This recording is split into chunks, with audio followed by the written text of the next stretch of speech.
첫 번째 주인공은요.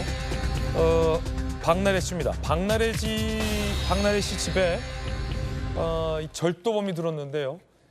한때 일각에서 외부 침입 흔적이 없다라고 해서 뭐 내부자 소행 아니냐라는 관측도 있었는데 경찰이 수사 끝에 범인을 붙잡았다고 합니다. 함께 보시죠. 지난 4일 박나래 씨의 집에 수천만 원 상당의 금품이 절도됐다라는 거예요. 지난 8일 경찰 신고가 있었고 외부인 침입 흔적이 없어서 내부인 소행 의혹이 제기되기도 했었는데요. 지난 10일 이 도둑이 붙잡혔습니다. 그런데 30대 절도범이었고요. 박나래 씨와는 일면식이 없는 전과자였습니다. 경찰 관계자에 따르면 박나래 집인 줄 모르고 범행을 했다라는 얘기도 나오고 있습니다. 박나래 씨 측 입장도 한번 좀 보시죠. 이 30대 절도범은 지난 3월 용산에서도 절도했던 전력이 있고요. 박나래 씨 집에서 훔쳤던 금품을 작물에 내놓기도 했다고 합니다. 자, 제기된 내부 소행 가능성은 사실이 아니었다. 수사기관의 노고에 감사한다라고 입장을 내기도 했었습니다. 그러니까 김관삼 변호사님, 그 외부 침입 흔적이 없다라는 건 일종의 오해였군요. 절도가 있었고 한 6일, 7일 지나서 경찰에 신고했기 때문에 그 사이에 시간이 꽤 있었고 그러다 보니까 뭐 외부의 흔적이 없었던 것처럼 착각했을 수도 있을 것 같은데 그런데 이 범인이 말이죠. 비단 얼마 전에 용산에서 물건을 훔쳐서 경찰이 쫓고 있었던 인물과 이게 동일한 인물이었다. 잡고 보니 이런 얘기도 나와요.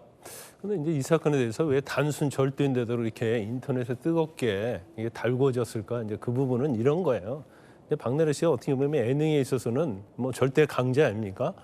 그런데 본인이 이제 용산에 있는 단독주택으로 이사를 했죠. 아, 단독주택으로 이사했어요? 그렇죠. 그래서 이제 예능 프로에서도 집을 공개를 많이 했어요. 또 박나래 씨가 또 지인들을 많이 초대를 해가지고 집에서 파티도 하고 많이 뭐 집에서 뭐 잘 놀고 그래요. 또 그게 또 예능에 많이 나왔죠. 그런데 사실은 뭔가 물건이 없어진 거예요. 아마 귀금속 그런 거였는데. 그런데 우리가 보통 집에 있을 때 안 쓰는 귀금속 같은 게 있으면 없어져도 없어졌는지 모르잖아요. 그래서 또 뭐가 없어졌는지 잘 모릅니다. 이제 그러다 보니까 나중에서 이제 절도인 걸 알고 신고를 했는데 인터넷이랄지 이제 어떻게 얘기가 나왔냐면 박나래 씨 집을 드나드는 사람은 대부분 연예인 아닙니까? 그런 사람들이 아마 절도를 했을 것이다. 그러니까 그러면 누구냐? 이게 그렇게 번진 거군요. 그렇죠, 그렇죠.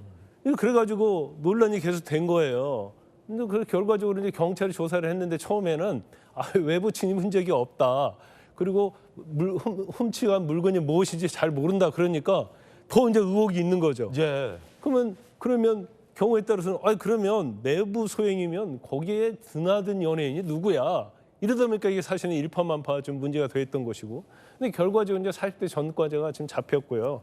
그 사람이 훔친 물건 자체에 보니까 이제 박나래 씨 물건이 있었던 거고 또 이전에 절도 전과도 많이 있었다는 거예요. 그리고 지난 3월에도 또 절도를 했다는 거 아닙니까? 그래서 사실은 굉장히 해프닝으로 끝났다. 그런데 이제 사실 이게 어떻게 보면 아무것도 아닐 수 있잖아요.